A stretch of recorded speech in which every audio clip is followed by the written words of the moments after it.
అమ్మ 2 సంవత్సరాలు ఇది విజయనగరం గడ్డ తాలూకా చరిత్ర. నేను ఎందుకంటే ఇది మీరందరూ కూడా తెలుసుకోవాలి, ఇక్కడున్న ప్రతి మహిళ తెలుసుకోవాలి, ప్రతి ఒక్కరు తెలుసుకోవాలి. ముఖ్యంగా రాబోయే భవిత ఈ యువతది. ఆ యువత కూడా తెలుసుకోవాల్సిన అవసరం ఉంది. విజయనగరం జిల్లా, శ్రీకాకుళం జిల్లా అంటే వెనుకబడిన జిల్లాలని చాలామంది మాట్లాడతారు, చాలామంది రీల్స్ కూడా చేస్తారు. కానీ అదే వెనుకబడిన జిల్లాలు అనుకున్న విజయనగరం కానీ శ్రీకాకుళం, విశాఖపట్నం జిల్లాలు ఈరోజు వెనుకబడిన జిల్లాలు కాదు, వెనకుండి నడిపించే జిల్లాలుగా ఈరోజు తీర్చిదిద్దే క్రమంలో ఈరోజు మనందరం ఉండబోతున్నామని చెప్పడానికి ఈ 2 ఏళ్ల పరిపాలన ఒక నిదర్శనం కాబోతోంది. ఎందుకంటే ఈరోజు మీ అందరికీ చూశారు, భోగాపురం ఎయిర్పోర్ట్ ఎప్పుడో మనం స్టార్ట్ చేసుకున్నాం, కానీ ఈ రోజుకి కూడా కార్యరూపం దాల్చలే. కానీ ఈరోజు మన ఎన్డీఏ కూటమి గవర్నమెంట్ వచ్చిన తర్వాత ఇంకొక నెల రోజుల్లో మన గౌరవ ప్రధానమంత్రి గారు ఇక్కడికి వచ్చి అది కూడా ఓపెన్ చేసుకునే పరిస్థితి.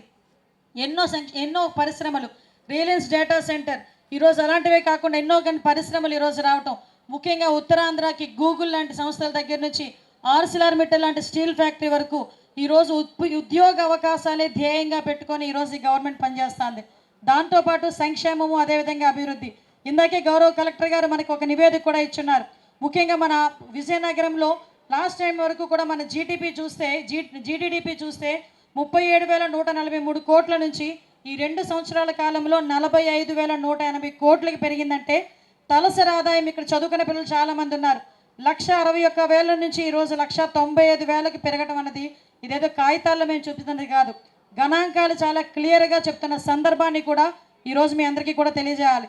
ఎందుకు అనుకుంటే ఈరోజు అభివృద్ధి కార్యక్రమాల్లో కూడా దగ్గర 6,000కి పైగా ఈరోజు సంక్షేమ అభివృద్ధి కార్యక్రమాలకి శ్రీకారం చుట్టడమే కాకుండా దానికి దగ్గర 1,200 కోట్ల రూపాయలను వెచ్చించి ఈ 2 సంవత్సరాల కాలంలో ఈరోజు మీ ఊర్లో పడ్డ రోడ్డైనా, మీ ఊర్లో ఉన్న ఒక సాగునీరైనా, త్రాగే నీరైనా ఏదైనా కూడా ఈ 2 సంవత్సరాల కాలంలో జరిగినవే.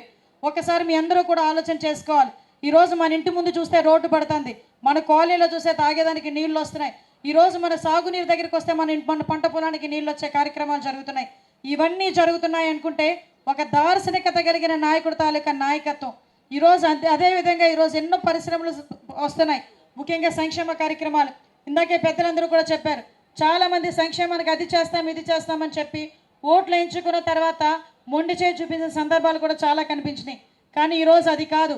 గవర్నమెంట్ 2,000 నుంచి 3,000 రూపాయలు ఆ రోజు వాళ్ళు పెంచినా కూడా 3,000 రూపాయల నుంచి 4,000 రూపాయలు పెంచడానికి ఇంకా ఎలక్షన్లు కాలేదు, రిజల్ట్ రాలేదు, అయినా కూడా ముందు నెల నుంచి ఇస్తామని చెప్పి ఈరోజు దేశంలోనే పెన్షన్స్ అత్యధికంగా ఇస్తున్న రాష్ట్రం ఏదైనా ఉందంటే అది మన ఒక్క ఆంధ్రప్రదేశ్ రాష్ట్రమే. ఈరోజు ఆంధ్రప్రదేశ్ రాష్ట్రం ఎన్ని అప్పుల్లో ఉన్నా కూడా, ఎంత లోట్ బడ్జెట్లో ఉన్నా కూడా ఈరోజు ఒక అవ్వకి ఒక తాతకి భరోసా కల్పించాలి, ఒక భర్త లేని వితంతువుకి భరోసా కల్పించాలి, ఒక ఒంటరి మహిళకి భరోసా కల్పించాలి, ముఖ్యంగా ఒక వికలాంగుడికి భరోసా కల్పించాలి.